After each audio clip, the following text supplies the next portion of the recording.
And welcome to the Freelance episode 8. It is eight freelances, more than half a year, closing in on the 1 year. I'm joined by Nick, of course, and we may later on be joined by Alex of Drakinifel, the YouTube channel, but he is currently in America, so he's doing a bit of traveling. He has been able to reach us for the start of the show, but he may be joining us later. We shall see. Welcome to everyone in the chat. Thank you, Eric. It is quite a deer in the headlights look that we've got for the what's it called? The thumbnail. The thumbnail. I think I'm looking incredibly pixelated tonight, so I apologise for my internet this evening, and hopefully everyone can hear me.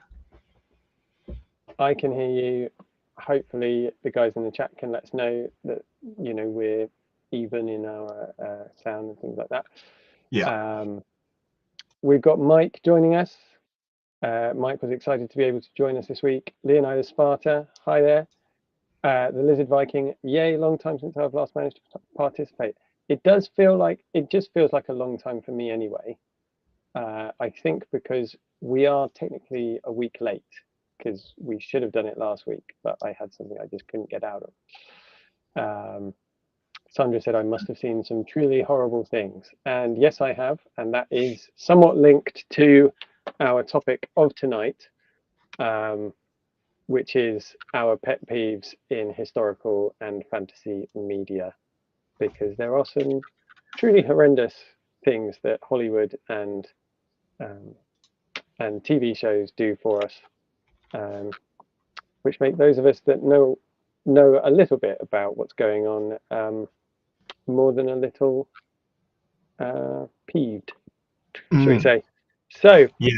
Nick, it has been a while. It's been over a month. How are you doing? I'm doing pretty good. I'm actually just off the back of what I think is probably going to be my last event of the year, unfortunately, which is a little sad. It feels like there's quite a long winter ahead, but lots of plans to meet up and see people and what have you as things go on. And I actually will probably be back into events earlier than normal next year. But yeah, right. because I have to travel for work at the end of this month, I'm missing Avon-Croft, which is like usually our last event of the year. That's a shame. The dreaded work always getting in the way of a good time. Yeah, it was one of those things, is having to travel literally on the weekend of the last event of the year is just dropping that on there. Yeah. How about you? I'm doing okay. I am pretty tired. I have recently moved jobs, which kind of just I think it just increases the mental load, doesn't it? Because you're not just doing job, but you're also like having to remember people's names and things like that. And so I have been exhausted, and it has shown in that I have not been very good at getting any videos out. And yeah, I've been terrible at posting about and getting things sorted for this live stream. So apologies to everyone for that. It was lovely to keep getting some comments, even though I wasn't posting, of people being extremely kind and supportive, even despite my silence. So thank you, everyone. Mike, well, yeah, work doesn't take too kindly to that kind of language, I think. So I think Nick is going to have to miss Avon-Croft after all. Yeah, well, I will be in Chicago for a week, so Yeah. But I will be back in time for the beginning of October freelance. So great, brilliant. Yeah, we are going to, let's move on then to the first of our segments, projects. So Nick, have you been working on any projects or not? So I had some projects that I was working on for the event that I had just done, which was the fourth Empire event of the year, my third, the fourth one that they run, Hmm.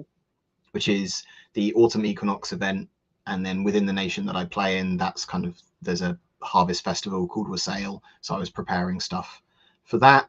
Cool. And then I've been starting to put together my like list of projects for the off season. You know, things that there's a lot of hose that need repairing. The armor is going to have its full clean before Yeah, the winter, and all of this sort of thing. So those are in my future.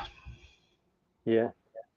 Because you were, I believe, wearing your pretty much your full armor on Yep. again one of the hottest days of the year. Yep. Um, Yep. yeah. Yeah, we were. So well done for that. But Yeah, there's gonna be a lot of sweat. it was moist. Yeah. Yeah, we did our kind of full big fight on the. I mean, this is kind of bleeding into the events territory, but on the Mm. Sunday, which was slightly cooler, Yeah. and the event organizers did a really good job of having most of the fighting, I think, take place within the wooded areas, so that we were at least kind of shaded. But it Yeah. was still like, you know, Boiling. 90 minutes on the field. Yeah. Yeah. Um, You know, yeah, in full plate I'll armor. talk more about that when we talk about events. What about you? What projects have you got? Um, so like I said, I've moved jobs. I've been very tired. Um, I don't know whether this counts or not, but I have built, converted, and sprayed an entire 2,000 point Age of Sigmar army. I don't know, I, does that count? yeah, I mean, I mean, I have printed, painted a bunch of D&D figures, so like, let's Yeah. count those as both as us successfully Well, doing projects. it's armor adjacent. So um, yeah. Um, apart from that, I've not really done many projects to do with reenacting, but I have started planning, if that helps, the off season because I have done my, you know, all of my events for this year are done. So I'm now looking forward to next year. And I know we've been chatting about it. Mm. So should we move straight on to events now and we can talk Yeah, let's about go not for it. only events that we've done, but also maybe events that we're planning to. Yeah. So you've just, um, so since our last one, I've been to Lincoln Castle. Yes. I don't think Yeah, we've and that done went well. one. That went really well. That was the first joust there for quite a few years, um, and we sold out the castle, which Outstanding. is incredible. So yeah, we were really pleased with that. If you've seen my video of it, you'll know that I wasn't actually jousting; I was supporting the joust, and that was actually a really nice experience. I was able to kind of uh, see and watch without the stress of actually doing it. And I kind of felt a bit like in that scene in A Knight's Tale where they're standing at the side, looking at the other competitors jousting and like discussing how would you beat him and Yeah. that sort of thing. So it was a nice moment. Um, uh, before we go on to your event, there's just a few projects being talked about in the chat which we should definitely flag up. Yes. So Ritter Dagobert, no, because that's a French. Dagobert would be a French sounding thing. How would you pronounce that in German? I don't know. I don't know. Anyway, okay, My secondary school German was not only a long time ago, but wasn't great at the time. yeah. So we'll try not to go too far down that rabbit hole. So Ritter, anyway, is working on the end of a 15th century German outfit and is currently making a pleated shirt from lots of linen. Excellent. Mike Powley says he's got 2 sets of gauntlet finger scales to sew on. Is that because some fell off, or are these Yeah, new additions? did they fall off because of it? And I see that Drac has joined Yeah, let's push Drac to go live. Hello, Alex. How you doing? Hello. Hey, Hello. I can Good just to about see hear you. you. Let me just try saying something we now. can we can hear you.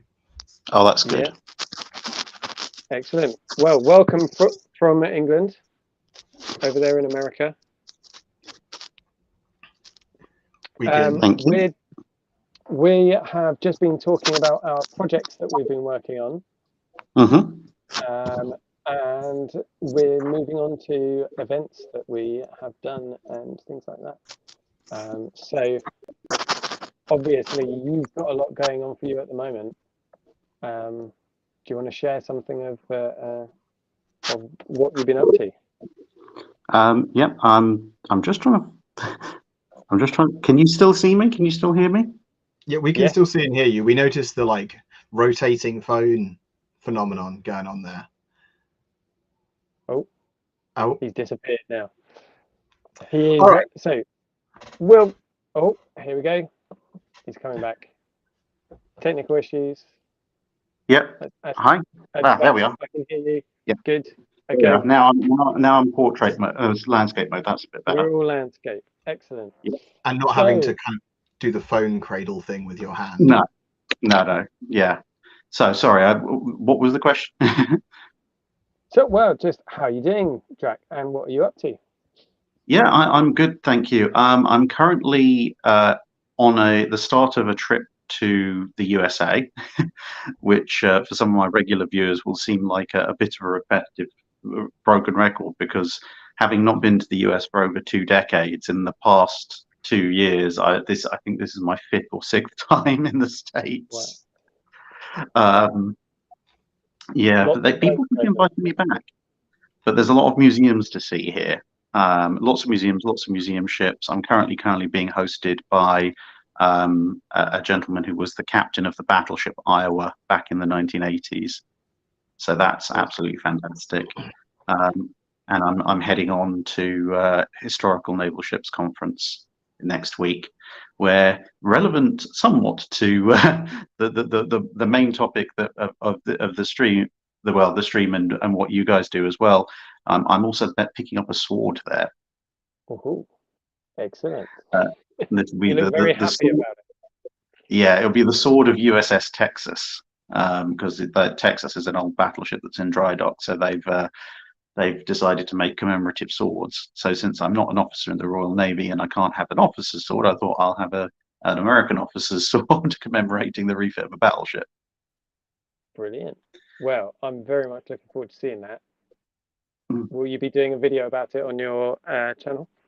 Yes, yeah, I'm doing some live updates to Patreon, but I will be doing some videos all about my travels on the channel in the next few months, and that's what been doing here this morning. I've been recording an interview. Excellent. Brilliant. Looking forward to that, and obviously, good luck with the future travels as well. Thank you. How long are you over there for? I'm over here till the 25th, although thanks to time zones, I'll be landing back in the UK on the 26th, at which point it'll be time to put all my armor and everything into its winter storage mode, derusting it, oiling it, patching it all up, making sure all the dehumidifier blocks are in place. Yeah. Although recently I've invested in a few mannequins.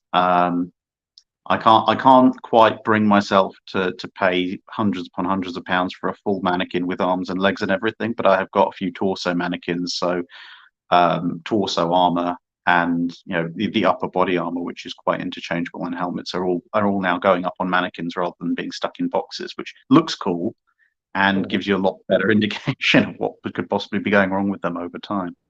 And also Yeah. for things like Briggs, like having that internal support that is similar to your body shape or to a body shape, I find is really useful for helping the fabric not stretch in odd ways or the leather and this kind of thing. Yeah, exactly. Yeah. My brig had been stored.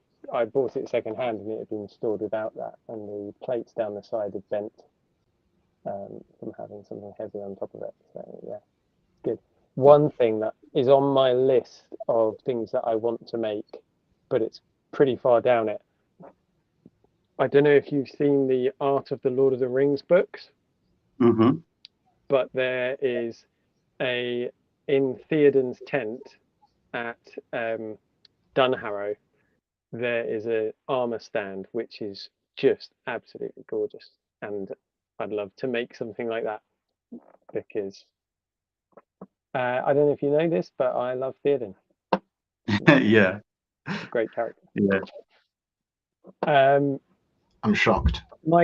Mike says he really enjoyed the recent World of Warships stream that you were on. Oh, good. So thanks, Mike, for that the comment. And the Ghost Hero says Dagobert was Clovis's great grandson. That was something that we were talking about before you joined us, Alex. In case you're wondering about that. Yeah, my mind was quickly darting there. Do they mean Clovis as in the Clovis people of North America, or Clovis as in the Frankish king? And I decided probably the latter. Probably. Yeah. We've got Ritter Dagobert in the chat. So yeah, probably the European medieval one. Yeah. Ritter Dagobert says, "Who doesn't love Theoden?" Well, I was surprised when I found that some people didn't, because he's my favorite character in the Lord of the Rings. So yeah, So we're talking about events. I just remembered as well, because I was talking about Lincoln Castle, but I've also done Fight Camp. Yes. Since we last reached. You were right. Which, Alex, you were there as well. Yeah, we discussed it. We discussed what I was going to do on my last stream. Alex, how was Fight Camp for you? Really good. It was my first Fight Camp where I was part of the marshalling team as opposed to a regular attendee, which was fun. It was good to be able to help out, but I also managed to sign up for all the tournaments I wanted to be part of, which, yeah, those were interesting. I came away with a few bruises, but also rather, because this is I think this is only the second Fight Camp I've actually entered tournaments, and I definitely came away with some obviously a great appreciation of the other people that you end up facing in those tournaments. But also, I think an appreciation of just how much things can change when you're feeling correct, as opposed, and it a lot of the time people are like, oh well, this person is more skilled than this person, and almost like top Trump style arbitrary rankings. And it's like, actually, if you get a really good person on a bad day, or someone who's mediocre on a good day, the results can be entirely different. I did the three person team longsword, and the first round we were in, I was just like, something like, what's going on? I don't understand. This is dumb. And because that was it was a 5-point system, and I that one I was like 5 points to 2 in favor of my opponent, and I was like, I'm not this bad. I don't think I'm this bad. Yeah. But then I kind of got into a slightly better headspace while we were waiting to go around the second time. And to be fair, watching everybody going up against each other, when the second time I went in against the next team, I was looking at the guy I was against. I was like, actually, I think I'm going to do worse, because not my previous opponent was bad because he went 5-2 up on against me, but this guy had beaten that guy, I think it like 5-1. So I was thinking, yeah, this is going to be short and sweet. I ended up going 5-0 to me against him, and I could immediately feel as in the space of 20 minutes something had changed and everything was going right again. And obviously, you're not going to learn magical new skills in 20 minutes, but it was just a different mindset. But I really enjoyed it. And of course, you had to give your armored fighting class in the canteen area because it was chucking it down with rain. Yeah, I mean, I think that was a brilliant place for a mounted combat seminar. Do it in the Mhm. bar. I think, I think cavalrymen from around the world would appreciate that, and but feel like it went quite well. So yeah, I have recorded a video about it, and it needs to be edited, but I'm finding it really hard to kind of encapsulate the whole thing because it's so different. Nick, I don't know if you've ever been to a HEMA event rather than a reenactment. Not a like full weekend event. I've been to kind of some seminars and and the occasional class.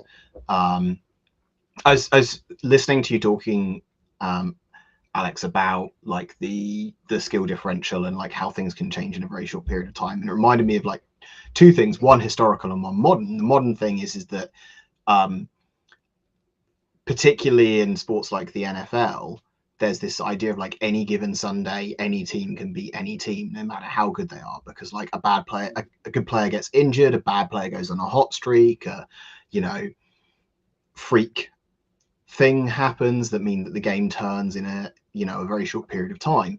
And the other thing is there's I think it's Fiore, but then somebody's going to tell me that I'm wrong, and then it's somebody else, but says that they would rather fight a master swordsman than an unskilled person with a club because they are completely unpredictable. And Yeah. it's that idea of when you have such a massive skill differential potentially in these tournaments, or even a very small one, being less predictable can often work in your favor to surprise somebody. And if it's over a very short window of time, it can completely change what's going on there. Yeah, Which I thought was pretty cool. But no, I've only ever done kind of individual seminars and things, never a whole weekend dedicated to kind of that kind of tight historical combat. yeah. Well, maybe we'll try and get you along for a future one. Mm. We shall see. It, um, I think, speaking to that observation from both of you, from a jousting point of view, the headspace is so important because if you in a sport like that where a split-second mistake is going to cost you, and I think that's probably going to be the same with longsword. If you are extremely tense and you feel like you should be doing better than you are, that is when using those mistakes because your movements aren't as fluid and you'll start second guessing yourself, and all of that sort of thing. Whereas, kind of actually, one of the best places to be is that kind of flow um, flow mentality of the outcome doesn't matter. All that matters is this moment. And I think maybe it's a case of, if you're looking at this guy and thinking, well, he beat the other guy hands down, so I'm and I'm having a bad day. Oh well, and you kind of like give up a little bit. Not give up because obviously you're still doing it, but you're not putting as much weight. You're not like tense about it anymore because you've accepted that it's just down to the individual points, and then suddenly that's actually a good thing. Yeah. Yeah. Yeah. It's kind of the relaxation part. I mean, obviously, you're far more experienced in that field than I am in when it comes to combat. But when I do rock climbing, it is a similar thing of if you're trying to go up a certain route, if you get stuck halfway up and you start over analyzing the problem, you'll suddenly find that whatever you're trying to do at the time has suddenly become exponentially harder, let alone the next handhold or the next foothold. And Yeah. you start thinking of, well, can I do this? No, there's all these ways this can go wrong. And the next thing you know, you've fallen off. Whereas if you sort of start from the bottom and you think, right, I've had a look at it, I'm pretty sure I know what I'm doing. I'm just going to go, and you just go with it, and then you might stop to think briefly about, oh, should I do this or that, but you're not actively trying to sort of logic out every single nuance of it. you usually end up performing far, far better than if you're trying to, mathematically calculate every single facet of what's happening, because you just start thinking of all. It slows you down apart from anything else. You're thinking on a conscious level rather than subconscious reactions, which is why we train. If it were possible to think your way through a particular engagement of any description, it would be so much easier, because people could just sit there and read books for a couple of weeks and then be like, oh yes, well, this person is clearly coming in for a number 2 cut, therefore I shall do this. But that's not how it works. You have to practice until it becomes instinctual. So the subconscious part of your brain is making you do it before you've even necessarily realized that's what you're doing. Yeah. The Lizard Viking has said you become tilted and start making mistakes. Nice pun. I mean, yeah, that's definitely true. Yeah. Anyway, so we both enjoyed Fight Camp. Nick, we were going to ask you, what events have you done since? So I'm trying to remember. It was the beginning of August. So I think since then I've done Bosworth and Empire. So Bosworth was a very different Bosworth this year, smaller, low key, didn't have the full event going on at the visitor center. In the end, I think it went really well. It was very, very strange being there without like the full load of people that were normally there. But the visitor center kind of did a really good job selling what was going on to the public. They kind of filled in, they had like a DIY Battle of Bosworth where they got kind of members from the audience to play the key characters and talk through the maneuvers on the battlefield as one of the arena displays they did. We did a couple of little fight displays and kind of just spent time interacting with the public. So that was a very different but a very nice Bosworth. But I am looking forward to the return of the full event next year, because Bosworth has always been one of my favorite events, and it wasn't kind of upsetting to see it like be a small event, because again, it was what could be done by the visitor center and it was good. But yeah, I'm very much looking forward to it being back to the full thing next year, as the visitor center was saying is going to happen, and hopefully they did. And from their perspective, they got kind of 2 or 3 times the numbers of people that they would normally get through on a normal living history weekend, which is a normal living history weekend is probably double the normal numbers they'll get through on a non-event weekend kind of thing. So from their perspective, they were very happy.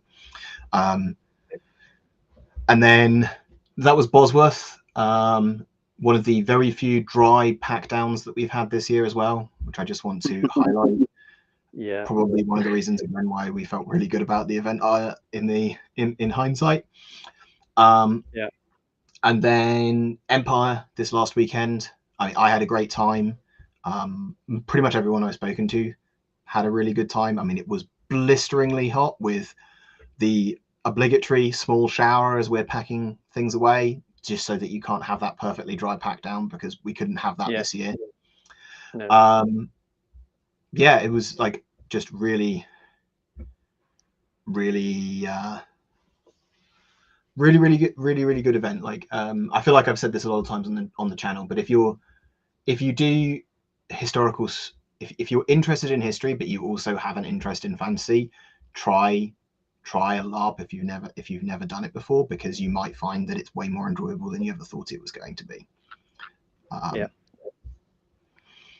So I am hopefully going to be going to Empire next year. Initially, my interest was with your faction, because it's mostly 15th century, and then late 14th, 15th, and I'm going to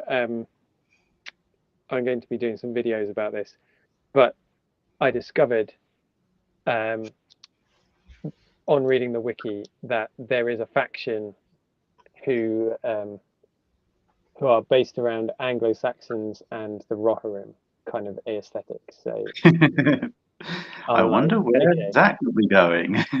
yeah, sorry. I Yeah, predict, it's one of the inspirations. They're not a direct copy. no, But like one of the yeah, inspirations for the core brief of that subfaction is there. Yeah. And I just it's want the to, subfaction within the subfaction that's like, yeah, it's a division with it. Again, it's a nation that I don't know very much about, so I'm not entirely sure how it works. But yeah, they seem to have like separate groups within that, and that's part of the brief on one of those. Yeah. I also just want to roll back to Bosworth because I noticed that Mike was saying a couple of things about the visitor center anniversary next year, 10th anniversary of the internment in 2025. Yeah. Was it really that long ago? Yeah, it's crazy to think that. Yeah, and yeah, Mike, looking forward to seeing you at Bosworth again. We will make up for things. And yes, George and I will facilitate you meeting people in Wintermark. Brilliant. That would be wonderful. Mike, I believe at the last Bosworth where you guys had a fight, you managed to defeat him with just one blow. Yeah, we were. It was right, done. Nick? Yeah, it was Yeah. an unfortunate situation. Yes. Yeah. So we are. I think we're probably at about the point where we move on to the pet peeves section. We normally do research. I have been researching Wintermark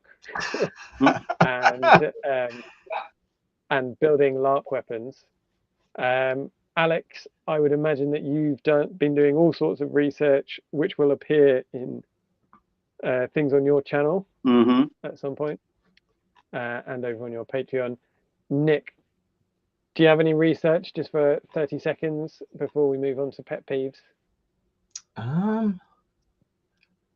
Good question. I'm gonna say like no, because I don't. Mainly because most of my history shelf has boxes of miniatures stacked up in front of it, so I haven't taken a book off that recently. It's a good excuse. I think none of us can have a go at you for that. I think we've all been in that situation before, probably. So we're on to pet peeves. Now, I asked basically you guys on to talk about what things in the media, in historical or fantasy kind of sword fighting kind of thing, or armored combat, what are your pet peeves in relation to that sort of thing? I've also asked my Patreons as well, and they have shared a few things. So we'll see if those align and if we all agree on that. Alex, you are the guest. Would you like to share what have you got for us? What is your biggest pet peeve in historical and fantasy film and media? I would say probably actually my biggest pet peeve, specifically when it comes to sword fighting. I think there are a few others in the sort of related realm of like effectiveness of armor and everything that rank even higher. But specifically when it comes to sword fighting, I think the thing that it's kind of a two-parter. One is the idea that because they're always outnumbered, outnumbered hero fighting his way through has this kind of secret technique or specialized sword fighting form that he knows and the other guys don't, which okay, maybe the backstory of the hero justifies him having it, but he doesn't use it for most of the time, and then when he's backed into corner, it's like, aha, it's almost like a Princess Bride thing. It's like, aha, I am not left-handed either. It's like, why weren't you doing that from the start? It's like you're supposed to cut your way through 300 guards to get to the big bad guy. This is when you deploy your super secret sword technique to get through them as fast as humanly possible. And I think it's coupled with the fact that when they then show off whatever this super secret technique is supposed to be, it's usually not we got an actual proper sword fencer in there to teach them how to do a few of the fancier looking moves. Because I mean, like even for flip's sake, you can tell I'm tired. I've forgotten the name of it, but the longsword technique where you start off in Oxguard and you swivel it around and you strike repeatedly overhead. Oh yeah. Like it's like Krumpao. Yeah, that's the no. Is it Svert? No, it's not Svert. No, Krumpao is down. No, it's kind of multiple horizontal cuts rotating over your head. Yeah, the helicopter of death. It looks cool. It's not really seen very much in movies. There are a lot of vulnerabilities that you incur doing it, but from a Hollywood perspective, doing something like that would actually look really impressive. But they don't go for anything like that. It's usually some absolutely ridiculous thing like, I have reversed the sword. I am now fighting with it kind of like a tonfa backed up against my forearm, because that works apparently. Reverse grip and a spin. That's what you need to kill this this bad guy. Reverse grip and a spin. Is this peeve related to like the stormtrooper or the inverse ninja effect as well, right? Like do you find that it crops up more when in those kinds of situations? Sometimes, but sometimes they also just randomly throw it into like the big hero fights. I was in Troy when Brad Pitt's playing Achilles, and it's just like, all of a sudden Achilles, the mightiest warrior in the Greek army, is on the back foot. And he's like, aha, now I will use my Roman gladius to fight with the reverse grip against someone who already has a larger sword than me, because clearly this is the technique to go with. It's like, well, you're certainly proving you've got the mightiest wrist bones in the Greek army. They don't immediately shatter into a million pieces. But I think it's that combination that annoys me, because I don't necessarily object, as I said, to I've got this secret technique. But if you're going to do the secret technique, at least have it be some kind of flashy, valid technique that everyone can go, ooh. Yeah. I hadn't thought of that one. I think that's a really good one, Alex. I think you started us off strong. I think it's possibly one of the less obvious ones in a lot of ways, but it's in a reasonable amount of things. And it is usually just reverse grip. I did feel that the Netflix The Witcher is the only one that has done reverse grip kind of okay, because he almost uses it as a half sword when he's doing reverse grip, but it's generally just not seen, is it? As much as Hollywood have us think. Right, Nick, what is your pet peeve? What are you going for? I mean, I think if anybody saw when we were talking about our like specific armors from shows, this is probably gonna not come as a surprise, but not just not wearing helmets, but like removing helmets when they're specifically supposed to be being worn and they're actually doing like a helpful job. Or the disappearing helmet. That is the other one that really gets me, is they were wearing a helmet and then it's just gone. Because they didn't want it, because they needed more close-ups on their like the actor's face or whatever. And to me it's even more highlighted when all of the extras are all wearing helmets and there's just like one person not wearing a helmet. And it really, I understand the media requirement to show this actor's face, like, and you want that and all of these sorts of things. But we've seen TV series where the actor doesn't ever show their face be incredibly successful, or where you can open visors to talk to people, or superhero films where all of these things come into play. And it's possible to do that. It just requires a bit more effort. and it feels lazy thing to just take the helmet off or have it knocked off their head or something like that. And it kind of doubles down on that when they're in a kind of what's the word I'm looking for? Like a military situation where everybody's in armor, but there are no helmets around. Nobody's carrying one. Nobody puts one down. Nobody. And I think it's one of the things that I really appreciated about Aemma's portrayal in Lord of the Rings. Almost always has his helmet on or with him. Yeah. Those kinds of things. And it's probably not a film that you can say a huge amount of good things about like the armor and the combat and stuff. But in Prince Caspian, one of the main characters is involved in a duel, and he takes his helmet off and goes back into the duel, and the first thing that happens is he gets punched in the face. Where if he had been wearing his helmet, it would not have been anywhere near as bad. And it was like that was kind of rewarding. And to be honest, as a cinematic effect, helmets actually, especially with the medieval style, they can have a really intimidating effect to show, like, right, this is the action time. I mean, some of the films that have included helmets, like you can almost immediately visualize the whole thing of like everyone's lining up, and then there's almost like this cascade of everyone slamming their visors down, and it's like this. All right, it's on now. And I suppose that if you really, really, really want to show somebody's face, it doesn't take a huge amount of thought to come up with some kind of, okay, it's going to be Hollywood justification, but at least a vaguely plausible justification as to maybe why we can see their face. It's a lot of the older movies actually did it a lot better. You think of like the old, like the Laurence Olivier Henry V.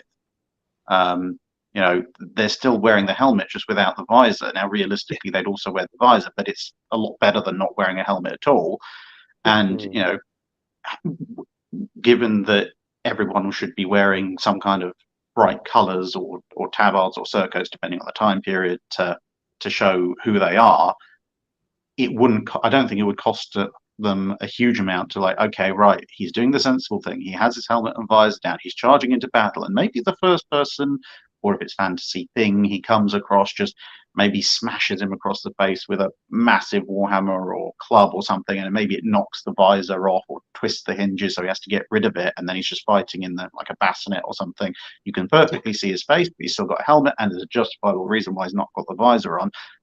It's 5 seconds of footage, but it makes them not look like a blithering idiot.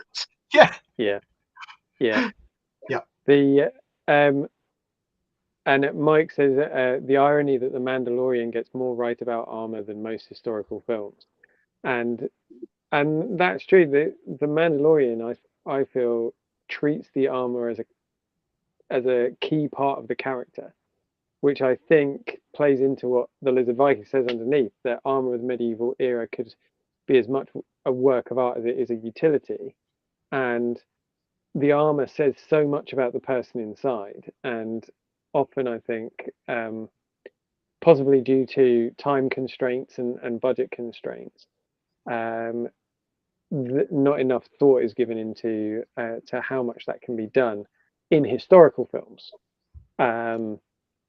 I think in some fantasy and some sci-fi films, a lot of work is done on that. But then there are still some things in Star Wars. The number of supposedly void-safe helmets that can be knocked off in a fist fight in Star Wars is a kind of a bit of a similar kind of thing that I've noticed because I'm catching up on stuff while also watching the new Ahsoka, which I need to do a video about because I'm enjoying that, and it's got some interesting stuff going on.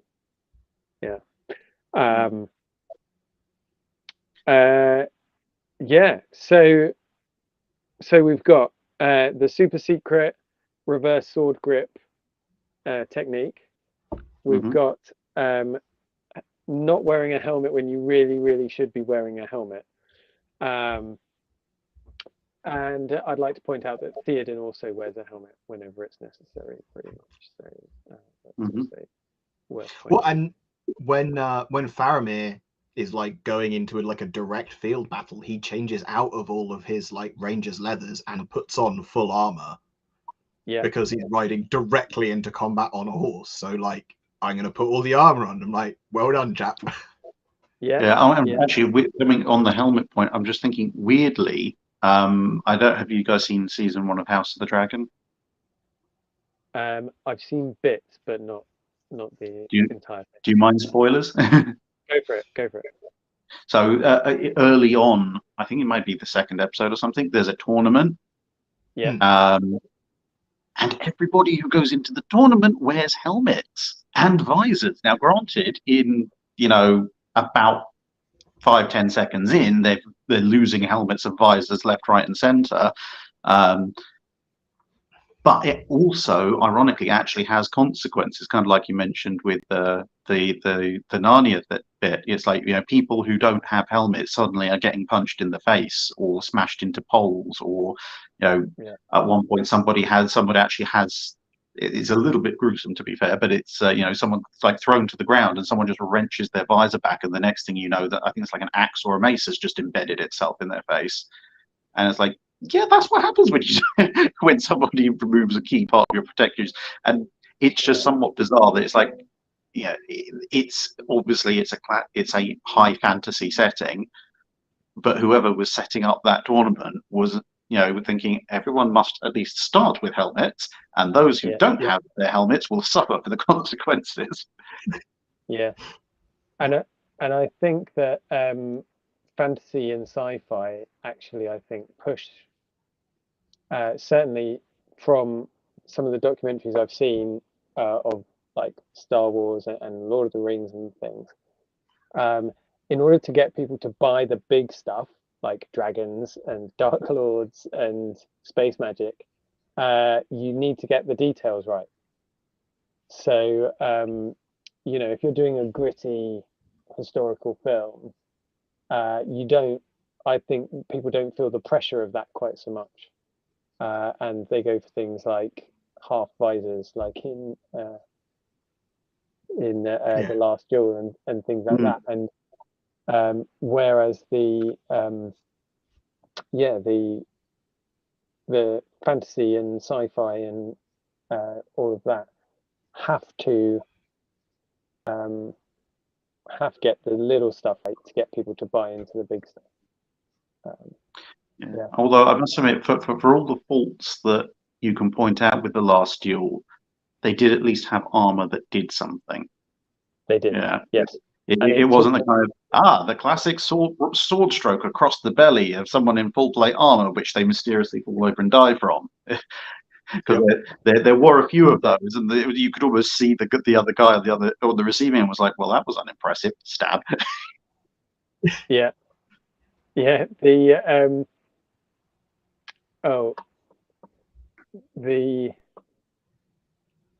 It's funny you should mention that, because I've got a few from my Patreons. So Sir Seth, one of my Patreons, his pet peeve was people getting killed through armor. Mm-hmm. And as you said, in the Last Duel, the armor works, and they do, they have to go around it, don't they? And they can take a lot of punishment before they go down. And the same for Mandalorian. He does get hurt sometimes, but the armor does its job, and then he gets hurt when he's hit around the armor. One of the things I very much enjoy about The Mandalorian kind of speaks to that historical accuracy of like late 15th century plate armor and arrows, is that those blaster bolts bounce off him all the time, but they impact him. He feels the impact, it slows him down, he gets knocked by them. And that kind of lines up with some of the things that we know about kind of volume of arrows being shot into people in plate armor. No, most of those aren't going to go through that plate armor. They're not going to be a kill shot. But constantly getting battered while you're trying to walk forwards is debilitating and exhausting. Yeah. We're back on raving about The Mandalorian instead of talking about things that are nice. Well, it's actually, I think it's quite a healthy thing, because actually what we're doing is we're pointing out the places where it's done well, because Yeah. I think that's a nice way to do it. And it's all, we can also point to things that are generally good, but also fall foul of this trope. So Yeah. there is a scene in The Two Towers where Grimer gets some thugs to rough up Irma before removing him from Meduseld, and he's wearing his full plate armor with a Yeah. mail shirt underneath, and they come up and punch him in the gut, and he's like, ugh. It's like, no, you've broken your hand, and Irma punches you in the face. Like, there's there's absolutely no way that would have affected him at all. But yeah, it it um I think, yeah, it's just sometimes when people are filming, little things like that can get through. But if you've got a big choreographed fight scene, there's no excuse for it. Um, yeah, orcs getting whipped through armor. Um, yeah, that sort of thing. So you've just reminded me. I want to just rolling, like thinking about things that movies have done well in place of things. And we were talking about my thing about helmets. Just want to point out Uruk-hai berserkers, the lunatics that are trying to kill themselves in an explosion, they wear helmets. Only helmets. Yep. Yeah. It's an important part. They fill the helmets with blood before putting them on, don't they? Yeah. Drive themselves into a berserk. Great. Yeah. Um, Well, that's the thing. They know they can take the hits in any other way, but if they got hit in the head, that's an instant kill. Yeah. I've got a few more from Patreon, so let's go to these. Yeah, let's hear So 'em. Robert says the dirty peasant trope and too much dirt in general. Mm-hmm. The brown filter. sepia. Yeah. Yeah. Well, once you get past World War One, everything was suddenly various shades of brown. Yeah. Sepia. Yeah, and Could Be Worse comic. I don't know if you guys have seen that, but they've done a few comics about that very thing. Another thing that kind of particularly annoys me is and it's in A Knight's Tale, which I love this movie, but it needs to be called out. Squires are not commoners. They're they're not like people in rags, like uh, scraping and bowing and groveling and that sort of thing. Your squires are respectable gentlemen themselves. Yeah. I think the thing that gets me about like the dirty peasant trope is it's not just dirty peasants, it's like just dirty people everywhere, including people who are like serving food and this kind of thing. And yeah, if you're going to tell a story about how like the person serving food is like miserably gross and all of this stuff, but that's fine. But like any like reading into any text on etiquette or the medieval household and stuff talks about like the ritual of cleaning hands before you serve and like making sure that you're not dirty, cleaning under your nails, all of these sorts of things that like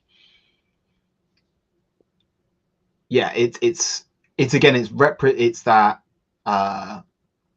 lack of interest in the small details that over time an accumulation of of like lack of interest in small details totals to something that you cannot believe. Yeah. And I think also to a certain extent people I think maybe forget that well, I mean, slight tangent, there's that whole thing about how do we secure nuclear waste for the future, to make sure people don't break into vaults and nick it thinking it's valuable. And one of the conclusions that the studies came to was like create a religion around it, because religion and ritual is really a good way of embedding into society that you do or don't do something. over long periods of time. Mm.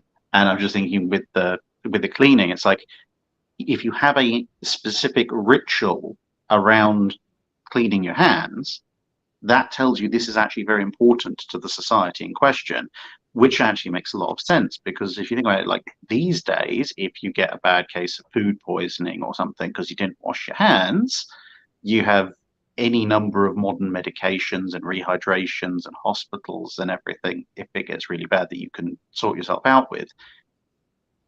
That could be fatal back then. Yeah. So Yeah. it's like, if anything, they're going to be even more fastidious about making sure they're eating with clean hands than we are these days. Yeah. And they may not have known about germs, but they could definitely like draw a conclusion that people that eat at Grimy Mick's house, like, Yeah. don't fare too well the next day. Yeah, it's like the human ability for pattern observation and pattern recognition hasn't really like gone away. Yeah, absolutely. So yeah, we all agree on that one. And I think and Lizard Viking has a good point in the chat that like it's that symptom of people in the past must have been inferior, therefore they don't do this thing. Yeah, they don't keep themselves clean, or like they bath once a year or that sort of thing. It's that, like you say, the linear view of history. So I've got another one. This is from Sirloin de Boeuf. So historical periods, historical films only, mixing eras in arms and armor. What do we think?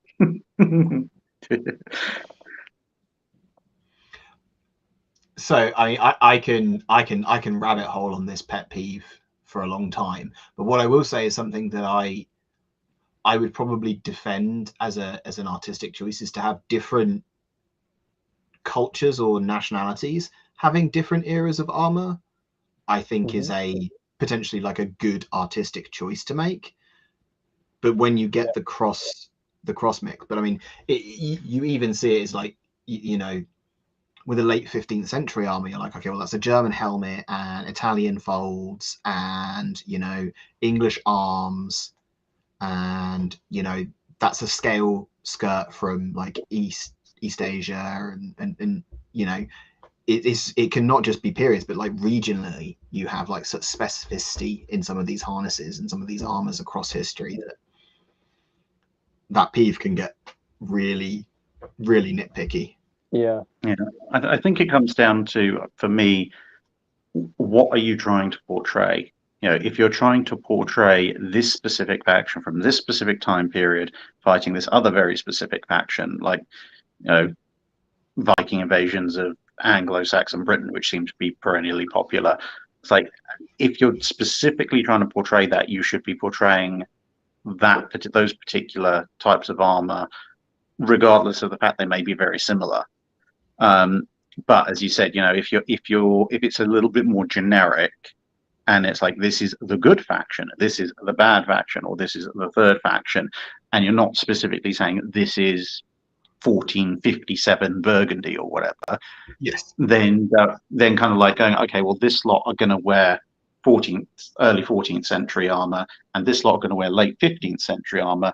There's enough of a visual distinction there that it actually it serves a narrative purpose, even if it's completely historically inaccurate.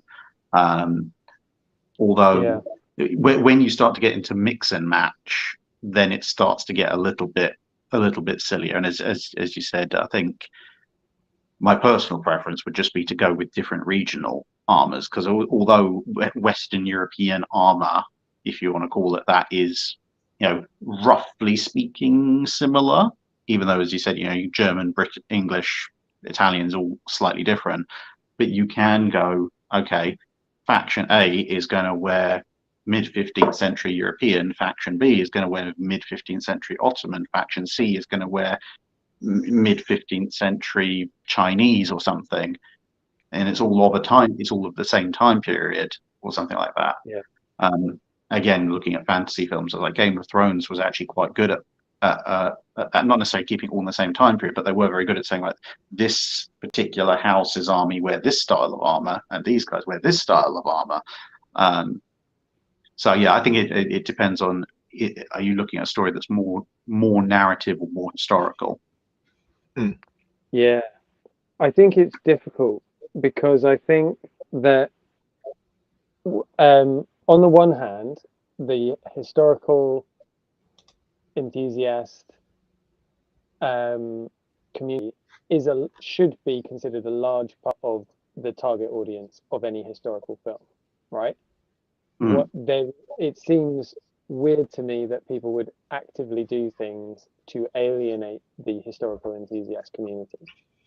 However, we as a community, I think, need to be aware that there are visual shorthands in modern day, in the modern day mindset, which is different to the visual shorthand in the medieval mindset. So if you, so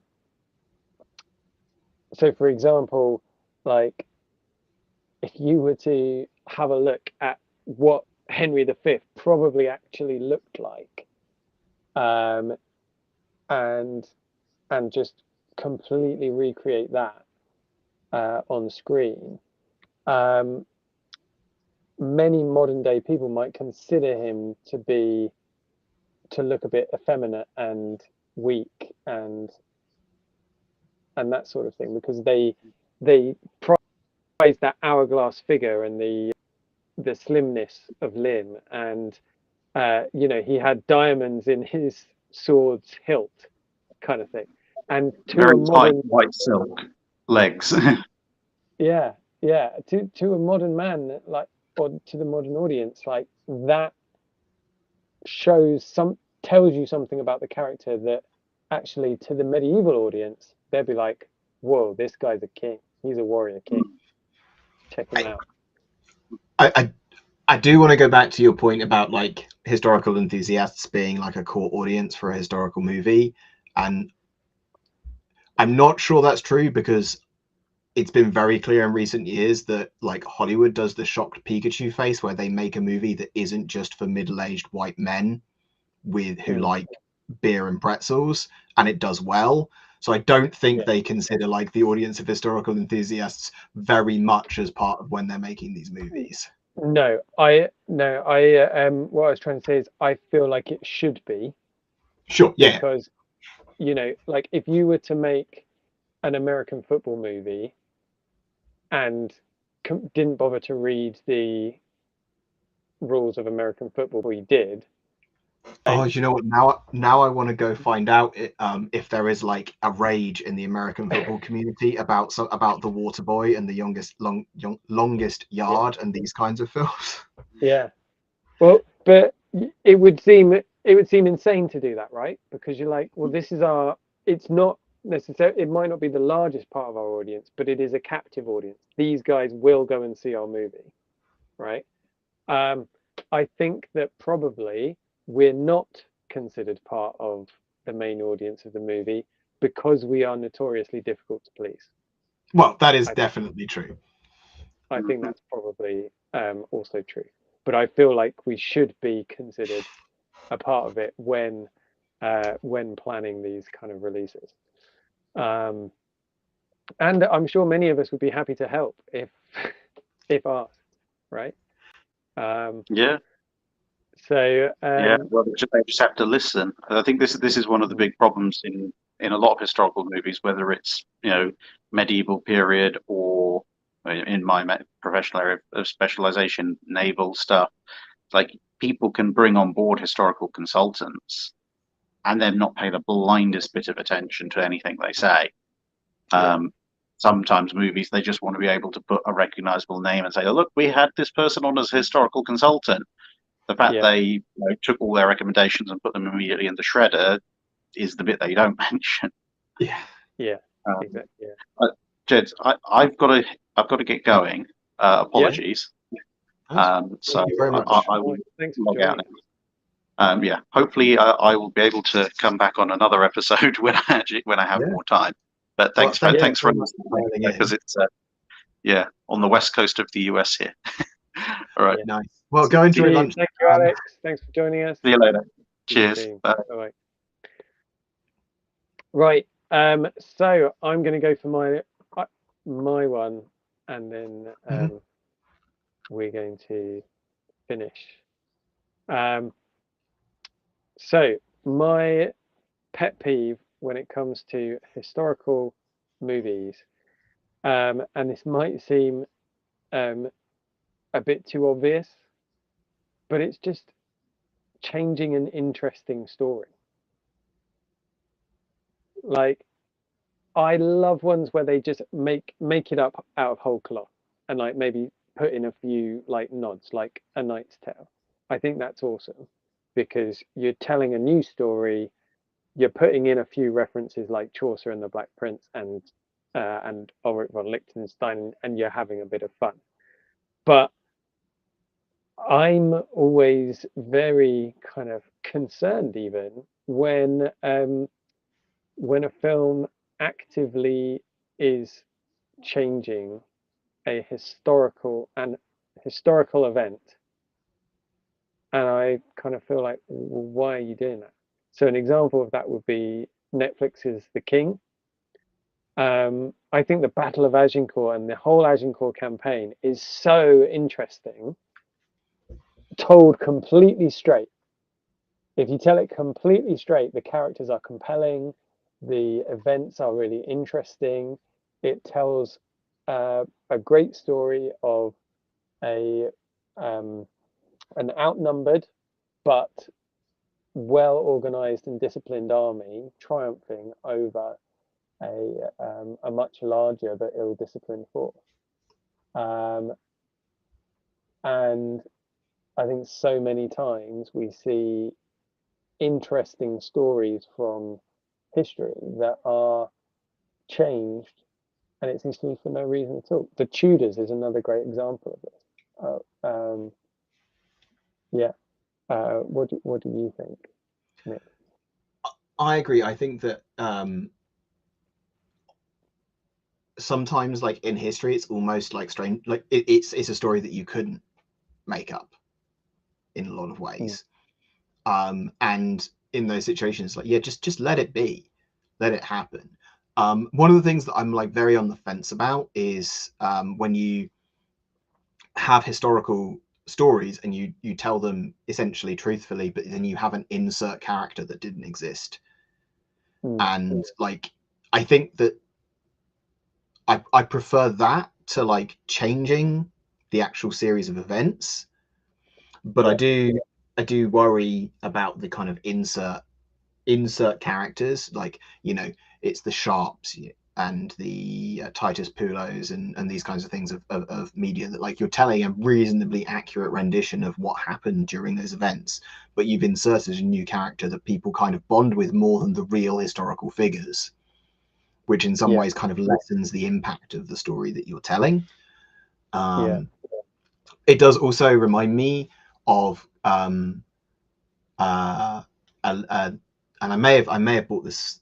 I can't remember if I brought this up on this or whether I was talking to somebody else about it. But the kind of the history of the Arthurian legend is kind of replete with these situations where you have a story that could be historically plausible that maybe did happen, but then because of the insertions and the changes in order to make it more palatable for the existing audience that you're telling it about, that 1,000 years down the line or over 1,000 years down the line, we end up with a story that is probably completely unrecognizable and unrelated to the original truth of this Arthur type figure that existed at some point in history or didn't even exist at some point in history. And is that going to happen with some of these stories that were truly important? You know, the story of Hot Gates and Thermopylae with in the Greco-Persian Wars, and the you know, Agincourt, or the like Caesar's rise and fall, all of these things that are like critical moments in history for various reasons. Are we going to end up with dramatized versions of them being the historical fact?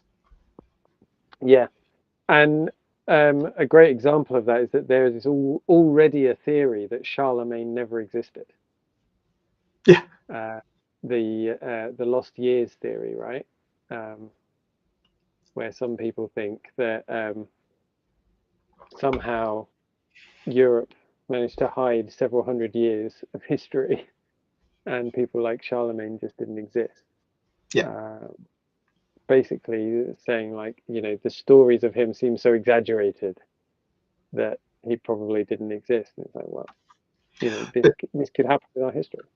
But it's interesting because to speak to that point, Mike Duncan, who did the History of Rome podcast and the Revolutions podcast and the kind of things, political scientist, one of the things that he talked about in like the early Rome episodes is that one of the reasons that there are historically 7 kings of Rome that are individually like attributed to certain aspects of like Roman government and Roman life is because they kind of lost track of who was responsible for all these things. So then they just attribute them to one figure, because then that's an easy answer.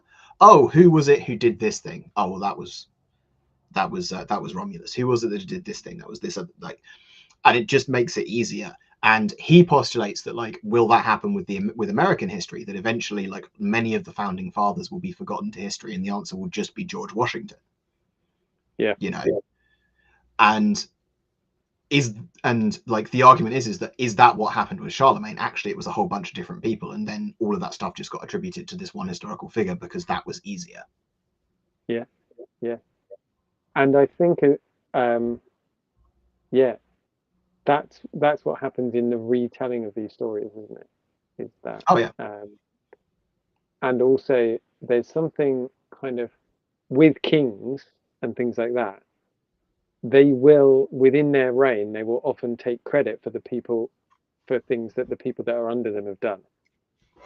It's fascinating thing about Augustus, that like we actually know about Agrippa, right? Because there were many Roman emperors and kings throughout history that would have just taken credit for everything he did and then just had him offed later on. Yeah. There's actually there's a David from the Bible. There's a passage in talking about one of the battles that one of his generals is fighting, and he sends word and he says, I'm about to win this, I'm about to take the city, come here quickly so that it can be attributed to you. And like, that's how it was. That's what it was like in the ancient world, right? Is that sort of thing. So yeah, I mean, we've got onto ancient history from this Hollywood pet peeve, but I think with all of these things, possibly it boils down to just Hollywood understanding that history is shaped by the telling as well as the actual history, right? And popular history will often find its way into actual history. And if that's the only history that people can remember, then actually that is the history. History is only good as what we can remember. And we live in a time where it is easy enough to write things down. It's easy enough to create media and things so that we can still have both going on, of the popular retelling and the accurate one. But then my question would be, if the events are compelling and interesting and fun and the characters are cool and like fun to watch, why change it? Why change it? We've got some pet peeves in the chat just to run through them before we wrap up. Mike brought up back scabbards and helmets with half visors, and also the scene in Excalibur. Yeah. that would have caused chafing. Yes. I mean, there's a lot going on with that. Yeah, there is a lot there. Yeah, I think all of those we can say are very specific, but yeah, for sure. I think George has summarized like a thing that has kind of cropped up a lot of what we're saying, which is like modern and he says most modern / post-industrial class consciousness. As much as I sympathize with why a writer makes certain choices around that kind of thing, he wants period attitudes. I think that's very true, is that we have a very modern view on what class looks like and how people act in specific ways. And that is different in different historical periods. And we should see that. But I think that's also kind of a good kind of representative of a lot of things that we've seen, is that we have a modern idea of what something should be rather than looking at what the historical thing was. And that's true of combat, that's true of stories that we tell, that's true of portrayals of class and social status and economic issues and all of these things. And I think that Hollywood for a long time has been scared of showing those historical attitudes because they feel like those characters won't do well with audiences. So you can't have a good character with these deep flaws, or what we would consider to be deep flaws, but that was quite normal back then, because people won't be able to see them as a good character or enjoy them as a good character.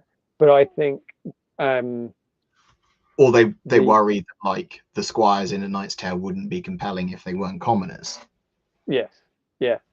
But actually, I think that House of the Dragon and Game of Thrones has done an incredible job of showing that actually audiences can enjoy and really latch on to anti-heroes or deeply flawed heroes, that we can say, like, this guy, I completely hate everything he stands for, but I just can't stop watching him. Yeah.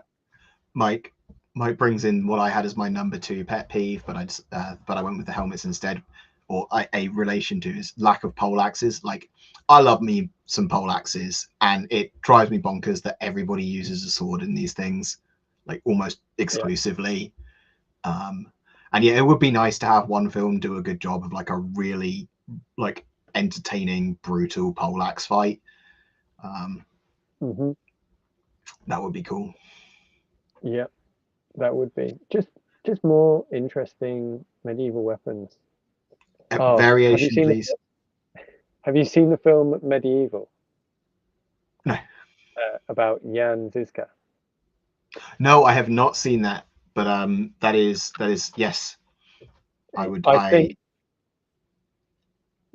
think it probably actually ticks off most of the pet peeves that we've gone for this evening.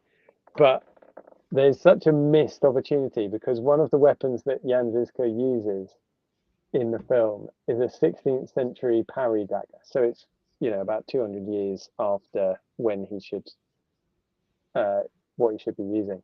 But still, it's an interesting, correct medieval weapon.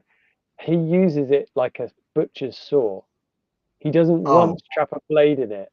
He uses it to cut a man's head off like a hacksaw.